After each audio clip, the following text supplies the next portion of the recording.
Persona, that classic RPG series that's absolutely filled with style. Whether you're crushing cards, blowing your brain out, or simply tearing off your face, you're always having to face the most terrible demons known to man. Secondary school. They're games that drip in style, drip in charm, and are so quirky and fun as you get up to all sorts of youthful hijinks. Metaphor ReFantazio is a serious game set in a serious world, grounded in serious reality.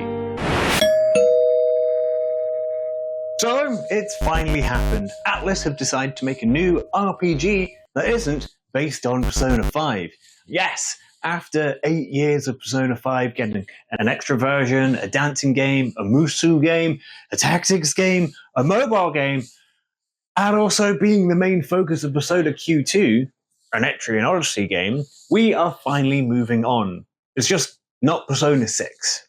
Don't get me wrong, I love Persona 5. It's great, but there does come a point where maybe new ideas, new stories, new characters would be appreciated instead of the only other bit of Persona 5 respite we've had being Persona 3 the remake. So, let's begin our brand new fantasy adventure.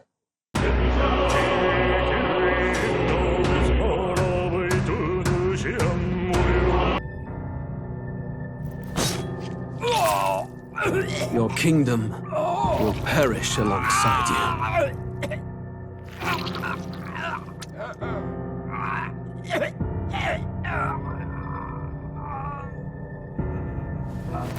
King is dead! Hooray! You know what they say, the only good monarch is a dead one. On the back of a little bit of cheeky regicide, we start our journey following this youth on a quest of sorts.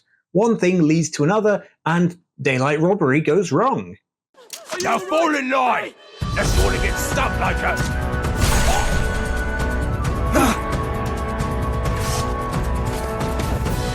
You drew steel. I take it you are prepared to die by it. Stand aside!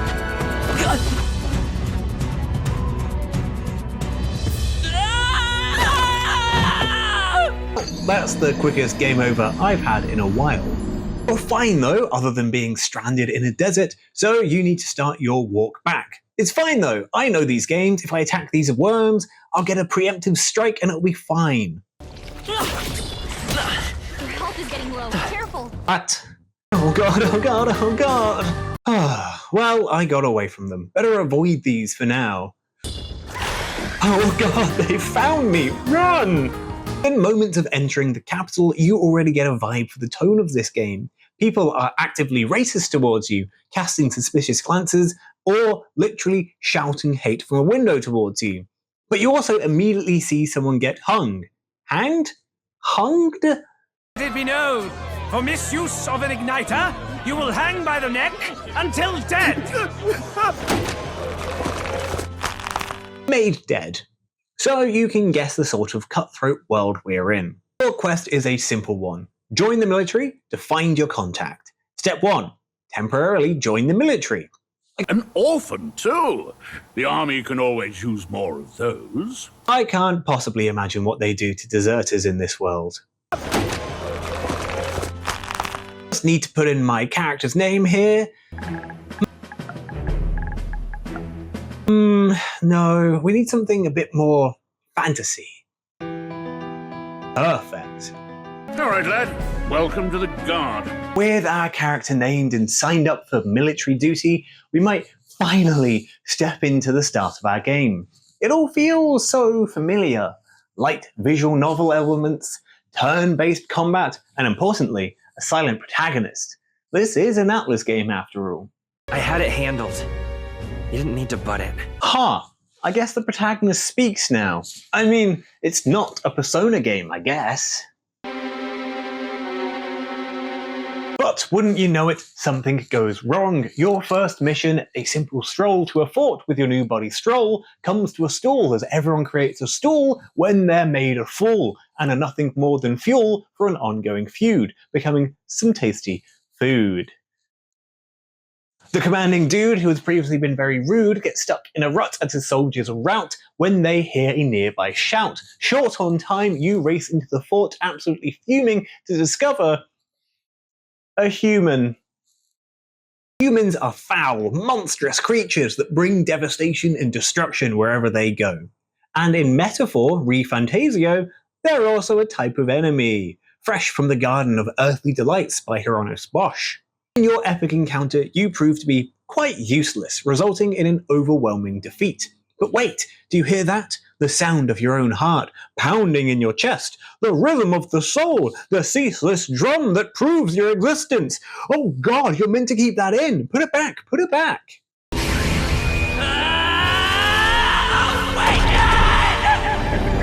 In a sequence that may feel familiar, your newfound power allows you to summon some projection of your own psyche, and it allows you to face off against the human and achieve delicious victory, and importantly, complete the second part of our mission. Make contact with your contact. Grius, you have a new mission. Avenge the king. And kill Luis Guillaburn. Well, good. It's about damn time. This is where we scheme and come up with a grand plan to kill General Luis, all to save the prince. Like I've always said, the only good monarch is an alive monarch. The divine right of kings should be upheld. And who even is this upstart general? They're the evil ones, the generals, yeah, not the monarchs. Anyway, you naturally can't do this alone. Even with the most righteous power of monarchs past, making all your actions just, pure, and above any form of recompense, there are dudes with swords who can and will stab you to death if given half a chance. You need to make friends and influence people. You come across a variety of people that you'll form long-lasting bonds with, and they're called social links. Followers, they're called followers.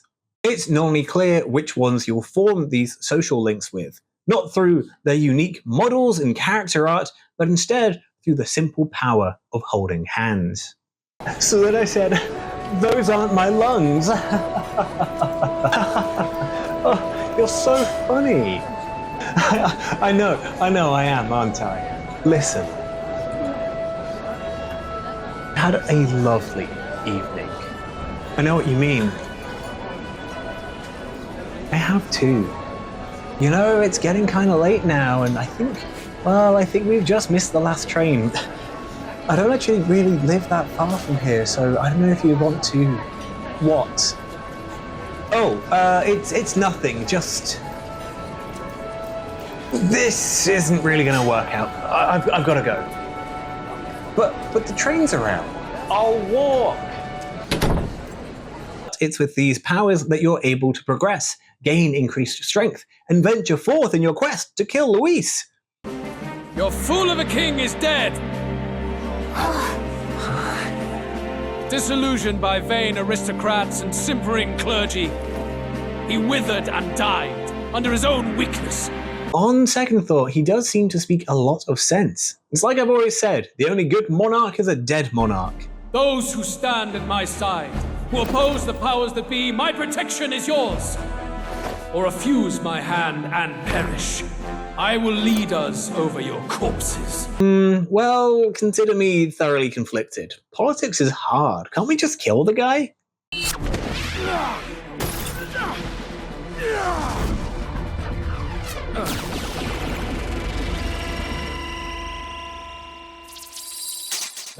I shall not suffer the defiance of my people's will. Oh. Finally, we find ourselves at the beginning of our journey. Yes, literally everything up to now has been little more than a prolonged introduction to the game proper. The contest of kings. Can you gain a big enough following to win the public vote to become king? Like some strange elective monarchy? What's happening? But wait a minute, this is all starting to feel a little familiar.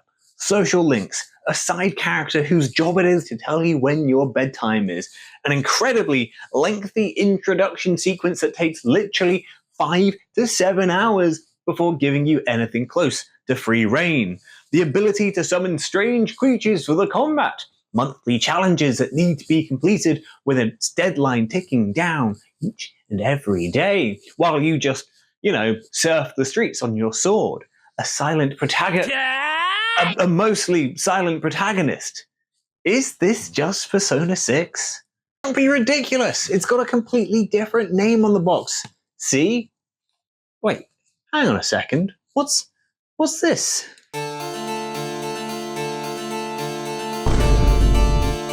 Oh.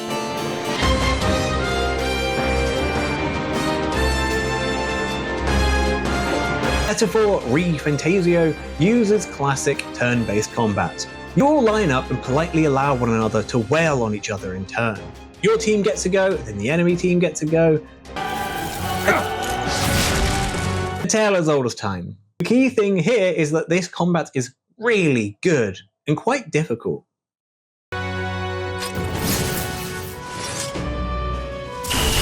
Come! I will show you a world with honor! It's not quite as simple as each person gets one go. You're allocated a number of time units, one per person alive.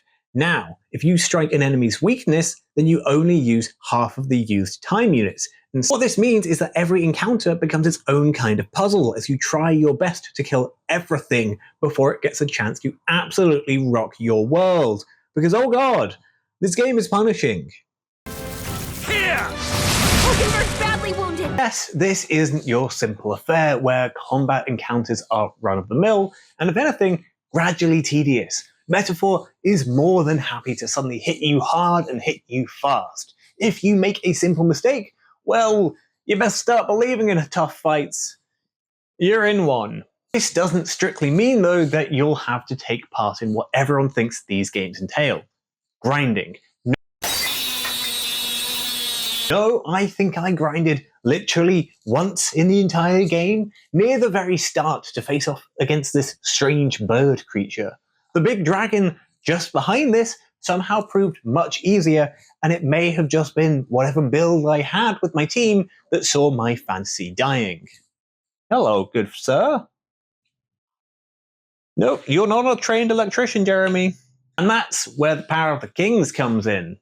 Archetypes are just that, the power of ancient kings of past, manifesting through your soul and connections. Oh, power of kings! Importantly, they're all unique classes or jobs that have an array of abilities, weapons, and skills to unlock and use. Creating a party that complements and covers each other's backs is where the true mastery of combat comes in. This weird bird human probably proved to be difficult, not because I was underleveled, but more because I went in with a wonky party that was just too squishy and weak. When I'm confronted by an actual dragon, everything works out a little bit better, and I think that was due to being better at planning.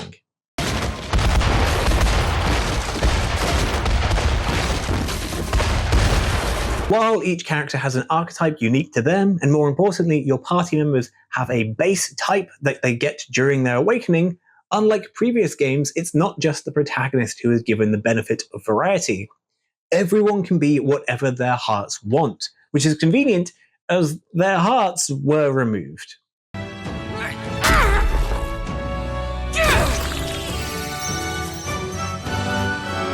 Once more, I take up arms in my liege's name! All array of them are on this Vitruvian man-style diagram, and it's cute.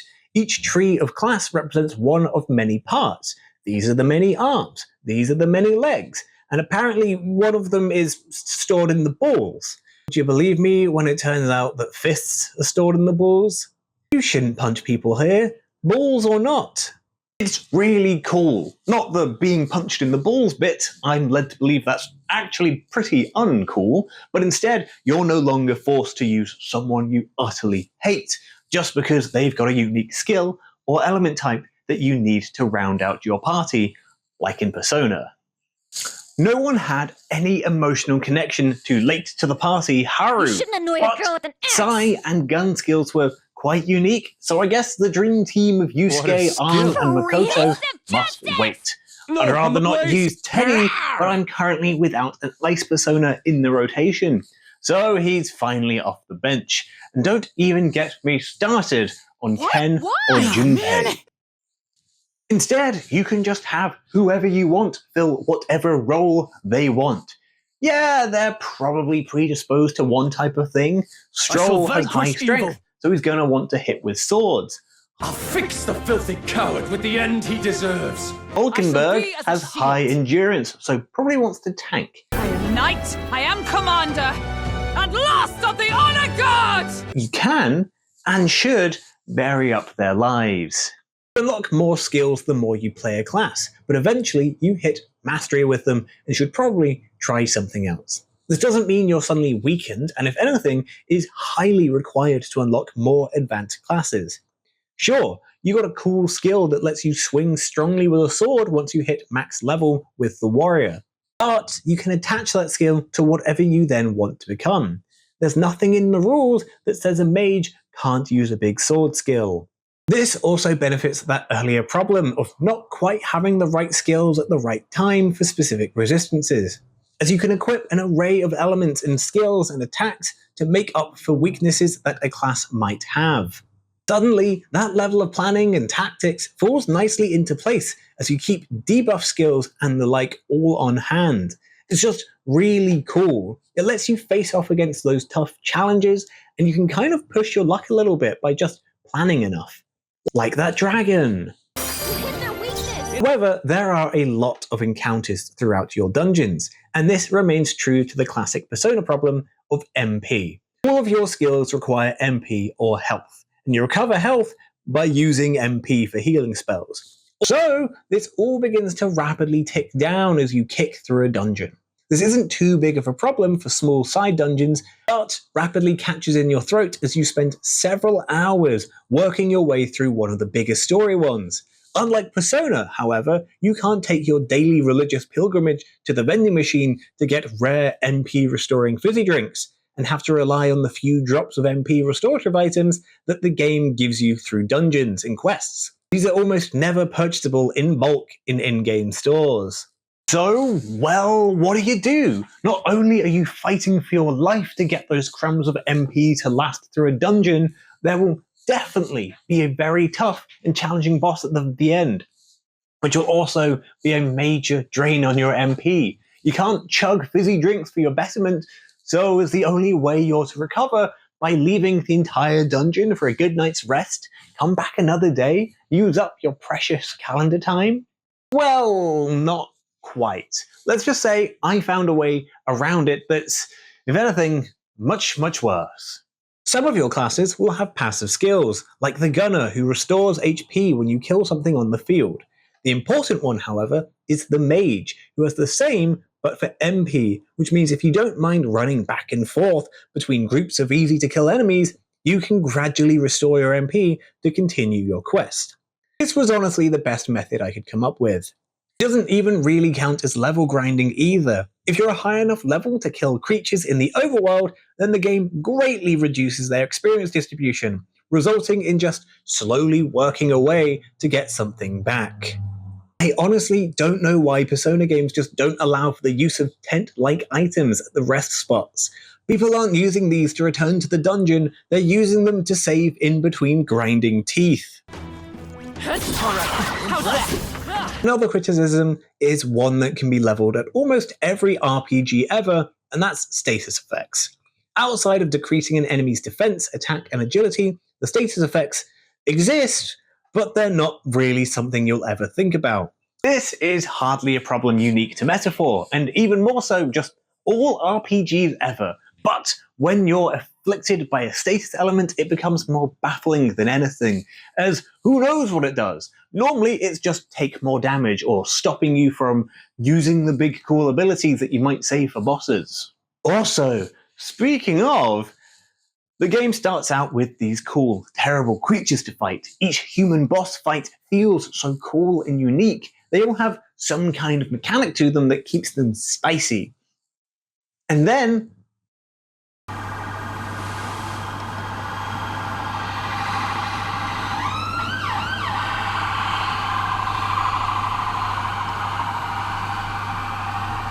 about halfway through the game, if not 1/3 of the way through, they just disappear. These are one of the major threats of the world. The humans just end up playing off in the background somewhere, and the bosses become, well, big creatures, or worse, people. But before we get stuck in the doldrums, let's take a moment to enjoy the state of design at play here just a little bit more.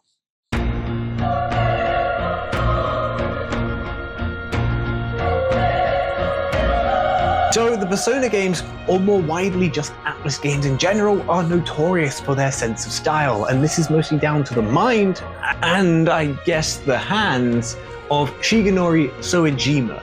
He's why these games are filled with bright splashes of colours and designs that are filled with interesting colour palettes that just stick in your head. That's true here in Metaphor as well. The menus may not be as exceptionally animated, stylized, and just borderline vertigo-inducing as seen in the likes of Persona 5, but we've forgone that urban style for this continued pseudo-Renaissance fantasy one instead. The use of Vitruvian Man-esque images, the way that each menu section relates to a part of the body. Character designs are another great example of this all coming through. Characters either have bright blocks of colour or wear patterned clothing that just make them stand out and remain visually interesting. It's why I'm wearing a loosely patterned shirt myself. I did have one with a more Metaphor-esque pattern, but I've gotten bigger and this shirt is now a touch tight. Just something quite cool with the art direction throughout. The game uses fixed angles constantly while exploring dungeons to give this sense of scale or direct your attention to something. The dungeons themselves aren't all that impressive, spinning between generic caves to generic buildings, but the story dungeons tend to have a little more pizzazz and style to them. And that's not even getting into the music of this game. It's really good. Once more, Shoji Meguro has produced some incredible songs that never get old, no matter how many times you hear them. The combat songs rock. There's this cool sort of rap chant on in the background that just sounds rad as heck, but importantly, the lyrics don't kick in immediately. With a lot of the fights being very quick, rarely more than a single round, it means it's over before the man starts rapping his heart out. Ow! Nice! Still up? I shall fight. And that's that! Victory's ours! In Persona 5, where generic encounters were a little bit longer, that singular earworm finds its way in no matter what. You just never see it coming!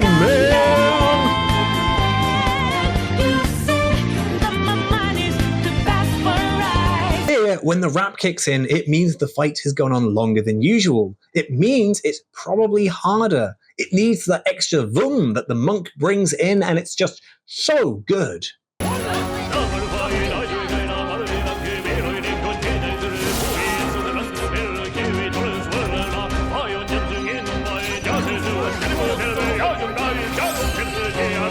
An area where the design is weak is sadly the enemies. As I stated earlier, you've got these cool boss monster humans, but they dry out before you realize what you might miss and become just generic enemies or dudes with swords.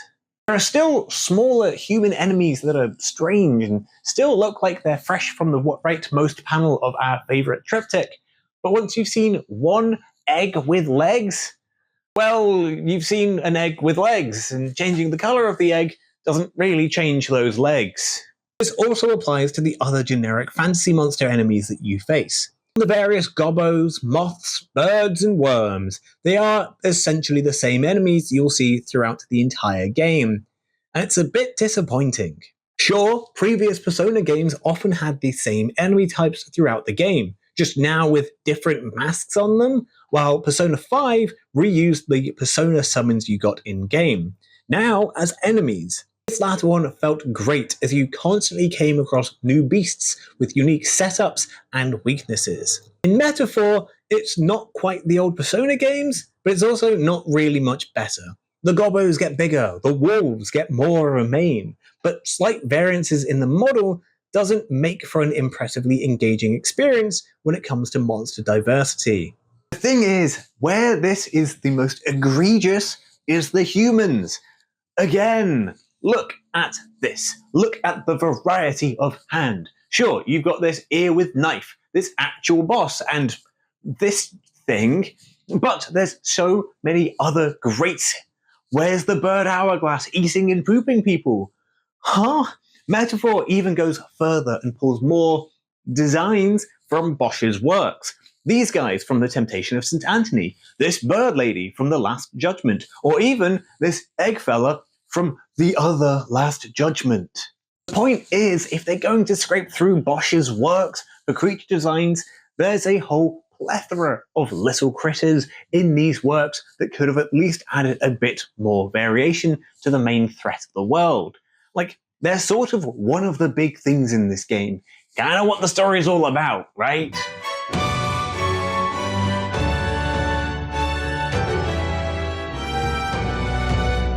So, you're trying to kill a general. Sounds pretty easy. Wrong.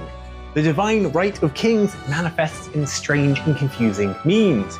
Specifically, chains that stop you from stabbing anyone who so wishes to be king, so long as people like them. I am Gladel, and you will kneel before me as your king. So, who are you to me? So, naturally, the only possible plan here is to join the election. That's right, that's a normal thing to do. Sure, the world's incredibly racist, but there's nothing in the rules that says that my cat couldn't be king. Or play basketball. On the back of the sky announcing the kingly election, On the day of the hero, whosoever has most earned my people's faith shall ascend upon my throne to rule, according to my judgment.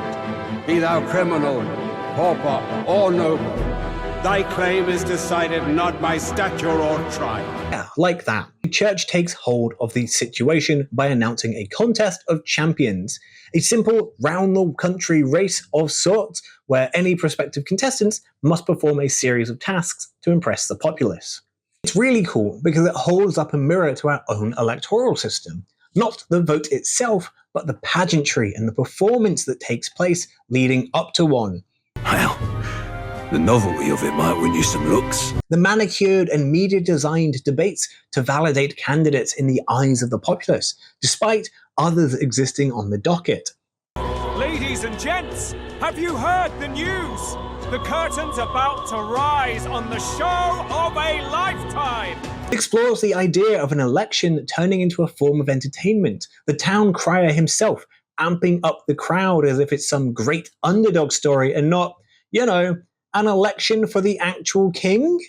The faces on the King's Rock, that is to say, the candidates with the top 20 approval ratings, will pass the first round. Man, it feels wild to think about this in a year that has been filled with big elections where we get to all collectively watch as we descend to a pastiche of democracy, where you're mostly just voting to change the colour of the boot. Haha, it's been a tough year politically, but it's fine though, because video games are here to drown out that building white noise. No, don't fall prey to it. Look, video games. There we go. Much better. Ultimately, our team of protagonists are doing this not just for specific regicidal revenge against a wrathful general. Who cares about a dead monarch? But instead, it's because there's a prince who is in the throes of dying to some terrible curse put upon him by General Luis. So, obviously, to stop the curse, we have to kill Luis. But in order to kill Luis, we first have to befriend Luis. Right? That tracks. That's what all my friendships are slowly building up to. Yeah. Okay. Bye. Love you. Yeah.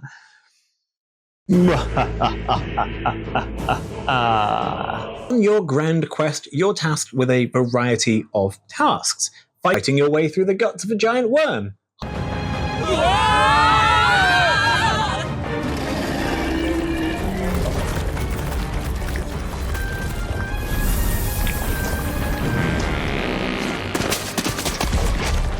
Hunting down a terrible criminal ninja and trying to defeat him. If only I could work out which one was the real one. All these copies.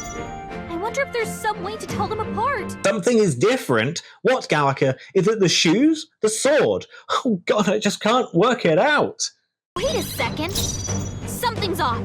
That copy doesn't have a God, I'm an idiot. But either way, there are some incredible moments in the story, surprisingly haunting images, and each narrative chapter has something else going on. Like, oh God, I just watched a man be eaten by a giant baby.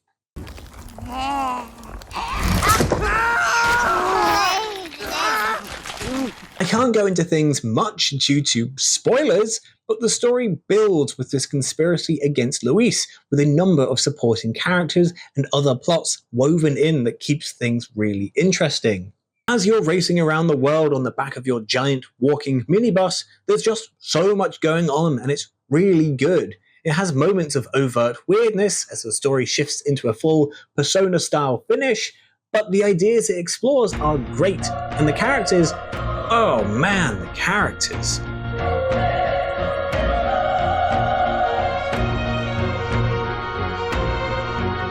I'm aware I sort of raced through the story chunk there, much like you will be racing across the world in the Grand Tournament in your runner. But that's for two reasons. One, this video is already way too large and it's going to get larger. I'm bad at being succinct. But two is that it's hard to talk about the story and how it progresses and the twists and turns and how it builds without really spoiling a lot of the various revelations. But the game does at times present you with rad objectives like kill your nemesis Louise. Once more, you're beholden to a calendar and the things you can do within the limit of your own mortal life. Time marches on, and the age of a new king draws nearer.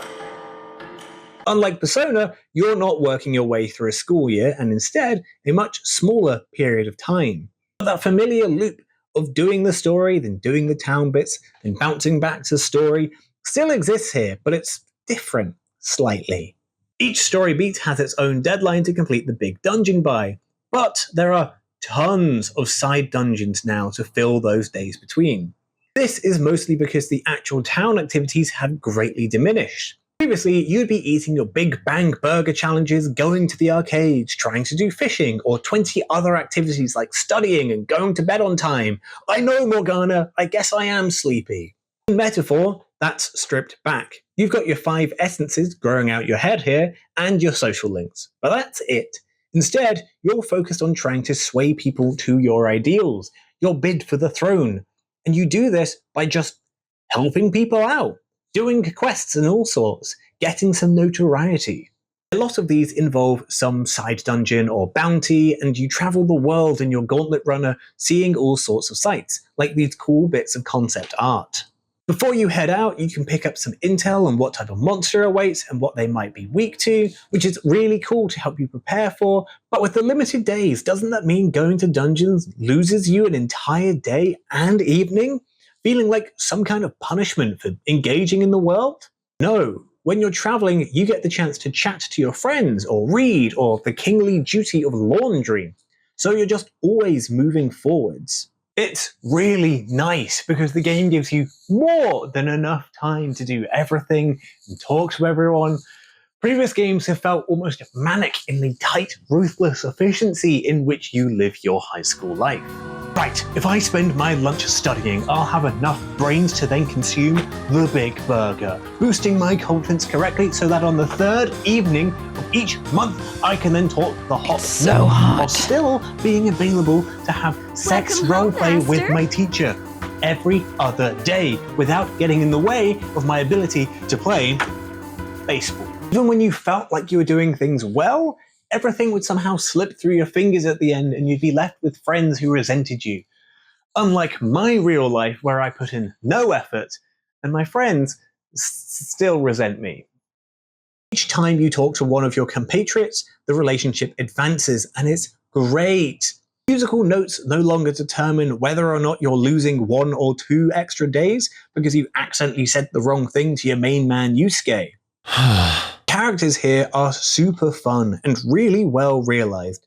I love Stroll and Hulkenberg. Stroll is just a good man, a fallen noble who's trying to rediscover what it means to have that responsibility. He's, for once, a good best friend character in these games. My name is Leon Stroll de Halietas. My home and my family were taken from me. I am the last of my house. I am the last of my noble bloodline. And in the name of my people, I will strike you down where you stand! Hulkenberg, your straight-laced knight, is also an absolute goofball, and she's really funny. Tis a unique texture, to be sure, but the taste is divine. Exquisite. You're completely serious, aren't you? Something the matter? Do try some of your own before it gets cold. The story revolves around her own feelings of failure at the prince's previous assassination, and how she faces with fresh eyes the modern form of knighthood. Also, Brigetta is like the best one. She's great. That said, there are times where you begin to really question the tone of some of these stories. As you pick up characters later on, well, the story is really hyping up. The world might probably be ending or something, but you know, the person's story doesn't quite hit that tone as you go about organizing a musical performance. Captain, we've run out of milk. We are in a siege. The enemy could break down that door at any moment and come in here and wipe out everything you've ever known and stood for, leaving nothing behind, not even a memory, as there'll be nothing more than ash left behind. But, well, we always had milk in the house when I was a child. You know, it's silly, because, well, my mum should go out and she'd do the big weekly shop. Woohoo! Buy everything at once, and she'd come back, and there it was, in the bags, the milk, white and pure. But now I feel like this empty milk, the lack of milk in the house, is making me realize that my childhood's behind me, you know? I'm having to face the world as an adult, and that just might have to mean that things get harder now. I have to go out and buy my own milk, face the world for what I really am, no longer a child. Captain, they've broken in. They've killed all the children.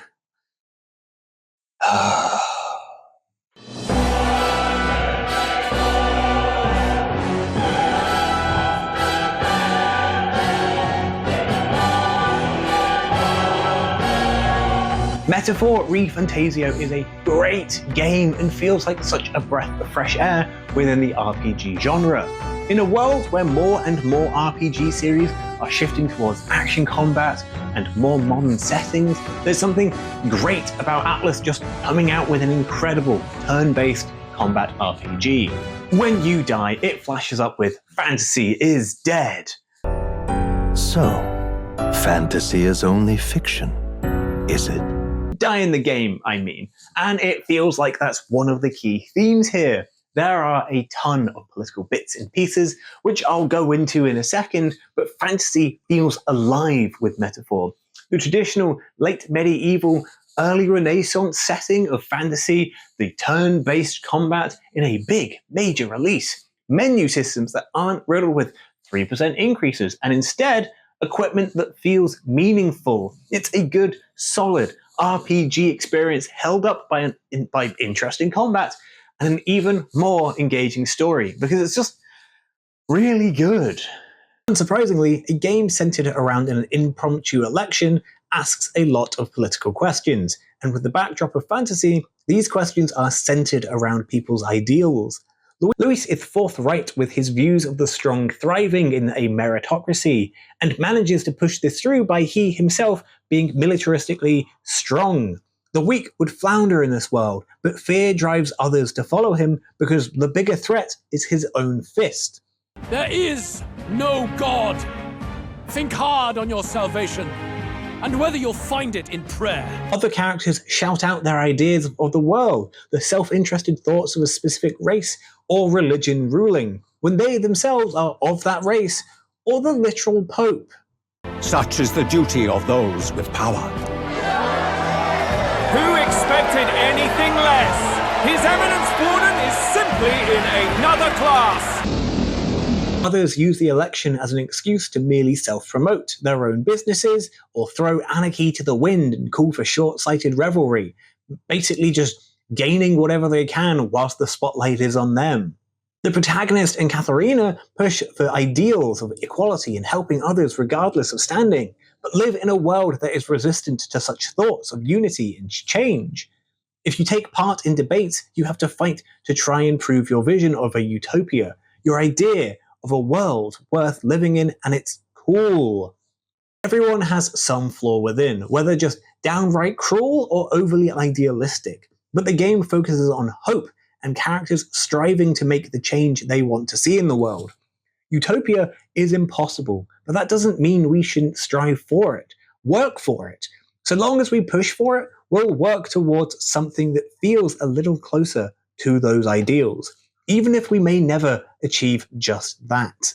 Each time you make a connection with a character, you read a segment of the protagonist's book, this work of fiction that talks of utopia. They bond over this idealism that seemingly only exists within that fantasy, with a passage that resonates with them the most, be it equality, understanding, or a simple world that cares for others. Which is nothing like my own written fantasy, which tends to be, well, miserable. No, Denix thought, after so long. Don't do this to me. Don't abandon me like this.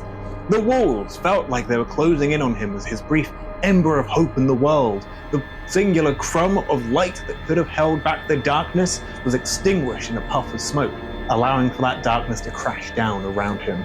It washed over him, climbed his limbs, and pried open his mouth, ready to drown him, ready to pull him finally beyond the edge of reason. It isn't a game that will happily sit there and say that the protagonist's ideals are correct, or even make them magically happen because main character energy. Instead, equality is something that you fight for throughout the game, forming bonds and links with everyone, no matter who they are. The rapping in combat songs is in Esperanto, a theoretical language designed to be the universal language spoken by everyone. It never took off, and itself is inherently biased to Romance languages because it's basically a mix of Spanish, French, and Italian, but I think it's cool that this only appears in the combat songs, almost reinforcing the idea that you have to fight for change, for equality, for your ideals. Metaphor ReFantazio is a great game. While it does a lot that's similar to previous games of Atlus's, at the end of the day, it does enough unique bits and pieces that it's not Persona 6. It is, in fact, Metaphor ReFantazio. The performances of the characters are exceptional and so strong and emotive. And while my game took 100 hours, it mostly didn't feel like it. Look, it's 100 hours. It's probably a bit too long, and let's be real, and a new 20-hour segment because that's just what they do. If only there was a way to make my ideals of that not happening come true. Me, O kingless. Wait a second. Time is finite before my soul departs this benighted world. In 4 moons of life past death, there shall come a Hello, and thank you for watching this video. This is literally, I just finished filming the intro, because that's the thing I filmed last. I didn't expect this to go off, so that was a bit of a shock. Should have probably redone that, but I didn't because, well, who knows? Let's hope that doesn't ruin the audio. Anyway, this has been a video about Metaphor ReFantazio. ReFantazia? The game that we've just been playing and watching. It's really fun. It's honestly, I wouldn't call it like Game of the Year, that was Balatro, but it's really, really good RPG action. It's 100 hours long, it's really fun. I love the characters and the voice acting and everything. I don't know if this video did it justice in any way, shape or form, but if you have any thoughts, let me know. This was a video that involved several outfit changes, including this one, but I'm realizing that also this t-shirt is possibly a bit too tight now, and oh no, I'm getting large. In the worst possible way. Otherwise, so yeah, Metaphor. If you liked it, let me know in the comments. If you didn't like it, tell me what you didn't like about Metaphor. I'm always open to hearing about criticisms about games that I review, because I always have issues. It's just hard to fit them all into a video without it becoming even longer than it already is. Anyway, if you do want to see a video about what was actually my game of the year, click up here where there is a video about Balatro. It's a fun video, I think. about me dressing as a clown. Otherwise, you can click down here for another indie review. No, for a board game review about party games, which I think was quite a fun video, although very hectic, very all over the place. Could have probably been better. Otherwise, you can click on my face orb where my face should be to subscribe. See you next time. Thank you and goodbye.